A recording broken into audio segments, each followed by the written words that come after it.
তিনিও চান যে তার যে সম্মানীটা অর্থাৎ পুরো সম্মানীটুকুই তিনিও ডোনেট করে দিচ্ছেন আর কি আন্দোলনের আহত নিহতদের পাশে দাঁড়াতে। বাঙালি জাতি তো আন্দোলন বিপ্লবের সবসময় স্বপ্নসারথি। বাঙালি জাতির ইতিহাস, রক্তাক্ত ইতিহাস, আন্দোলনের ইতিহাস, বিপ্লবের ইতিহাস, সেটার ধারাবাহিকতায় 2024 সালেও আমাদের একটি গণ অভ্যুত্থান সংগঠিত হয়। এই আন্দোলনটি জুলাই এবং আগস্ট মাসে স্থায়িত্ব ছিল এর। এই আন্দোলনে অসংখ্য মানুষ, ছাত্র জনতা প্রাণ হারায়, অনেকেই পঙ্গু হয়। সর্বশেষ হিসাব মতে প্রায় 30,000-এরও বেশি মানুষ হাত হারিয়েছে, পা হারিয়েছে, দৃষ্টিশক্তি হারিয়েছে। তো আমরা ঢাকা বিশ্ববিদ্যালয়ের কয়েকজন বন্ধুরা মিলে আমরা একটু চিন্তা করলাম যে আমরা তো আন্দোলনও করেছি সামনে থেকে, এখন আমাদের দায়বদ্ধতাটা তো শেষ হয়ে যায়নি, আমরা তো চাইলেও এখন অনেক কিছু করতে পারি। তো এই চিন্তা থেকেই আমরা ভাবলাম যে আচ্ছা, আমরা যদি একটি চ্যারিটি কনসার্ট করি, যেই কনসার্ট থেকে আয়কৃত পুরো অর্থটি দিয়ে আমরা যদি আন্দোলনে যারা আহত নিহত তাদের পরিবারের পাশে দাঁড়াতে পারি। রাষ্ট্রীয়ভাবে তো সহায়তা করা হচ্ছেই, জুলাই শহীদ স্মৃতি ফাউন্ডেশনের মাধ্যমে করা হচ্ছে। তো আমরা ভাবলাম যে আমরা ছাত্ররা যদি কোনো একটা ইনিশিয়েটিভ নিতে পারি, এটা মানে আমাদের খুব ভালো লাগবে এবং এটা আমরা সারা জীবন একটা মহৎ কাজের স্বপ্নসারথি হয়ে থাকবো আর কি।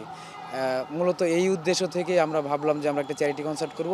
রাহাত ফতেহ আলী খান, আপনারা জানেন যে জুলাই মাসে তার বাংলাদেশে আসার কথা ছিল, কিন্তু দেশের অস্থিতিশীল পরিস্থিতি এই কারণে তিনি আসতে পারেননি। আমরা ভাবলাম যে আমরা তাকেই নিয়ে আসি।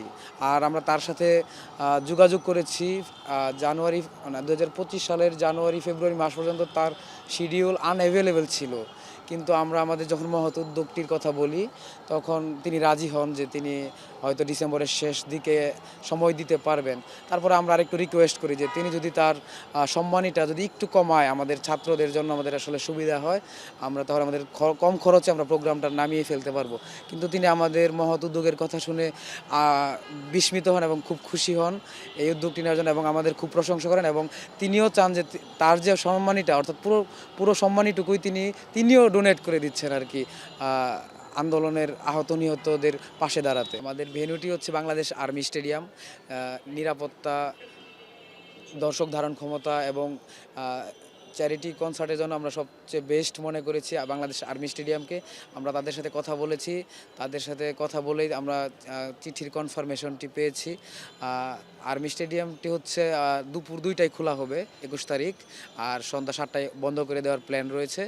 আর কি ভেন্যু কোনো ভাড়া দিচ্ছে কিনা? হ্যাঁ, আর্মি স্টেডিয়াম তো জানেন খুবই ব্যয়বহুল একটি ভেন্যু, নিরাপত্তা এবং অন্যান্য ফেসিলিটিস তাদের খুবই উচ্চমানের।